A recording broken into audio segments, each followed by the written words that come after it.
Hello guys, what's up, welcome back to our YouTube channel. कैसे हैं आप सब लोग। तो आज हम लोग बात करेंगे नुसरत की, एके एज नोन एज सॉल्ट बे।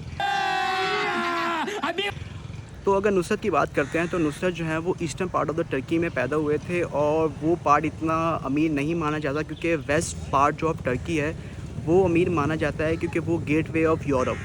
तो शुरुआती दिनों में नुसरत के इतने अच्छे हालात नहीं थे जिसकी वजह से उनको अपनी स्टडी वगैरह जो है वो भी ड्रॉप करनी पड़ी थी।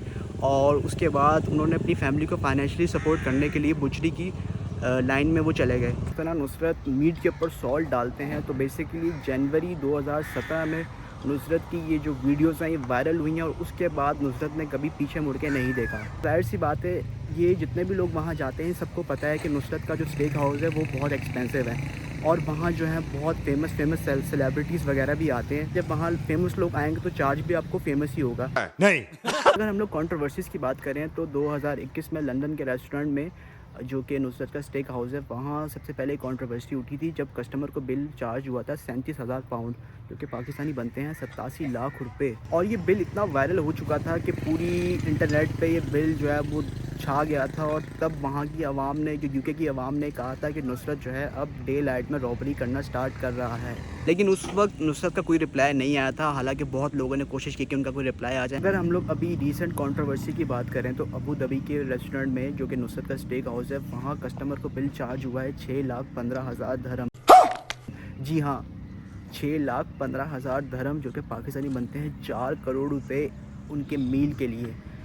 और ये यूएई का सबसे महंगा अभी तक का फूड बिल आया है। और लोगों ने फिर जो है वो क्रिटिसाइज़ करना शुरू कर दिया नुसरत को कि नुसरत ये स्टेक बेच रहे हैं या ये लोगों को लूट रहे हैं। मैं अपना एक्सपीरियंस शेयर करूं, जब हम लोग टर्की गए थे और वहाँ मैंने नुसरत का स्टेक हाउस देखा था, मशका पैलेस।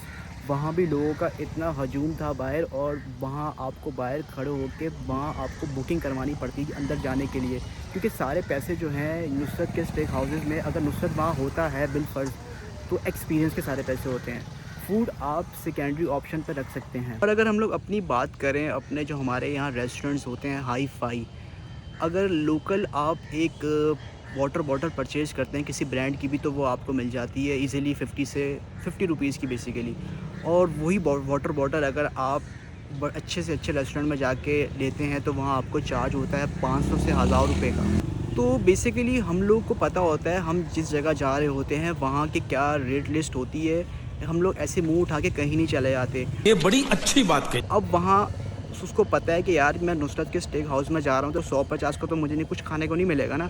वहाँ बात होगी मिलियंस की, और मिलियंस की बात करें तो वहाँ बात होगी डॉलर्स की या धर्म्स की। लेकिन यहाँ मैं सॉल्ट बे को एक एज देना चाहता हूँ कि जितना भी उन्होंने अभी तक का अपना एम्पायर बनाया है वो उन्होंने अकेले नहीं बना लिया। जितने भी उनके स्टेक हाउसेज़ हैं 22 पूरी दुनिया में, वो सारे इन्वेस्टर्स की मदद से ही बने हैं। आप कोई भी बिज़नेस रन करते हो तो आपको सबसे पहले उसके लिए इन्वेस्टर्स चाहिए होते हैं। तो नुसरत को भी बेसिकली इन्वेस्टर्स चाहिए थे, और इसके लिए सबसे ज़्यादा जो इन्वेस्टमेंट की है वो डी ड्रीम इंटरनेशनल ने इनकी चेंज पे इन्वेस्टमेंट की है।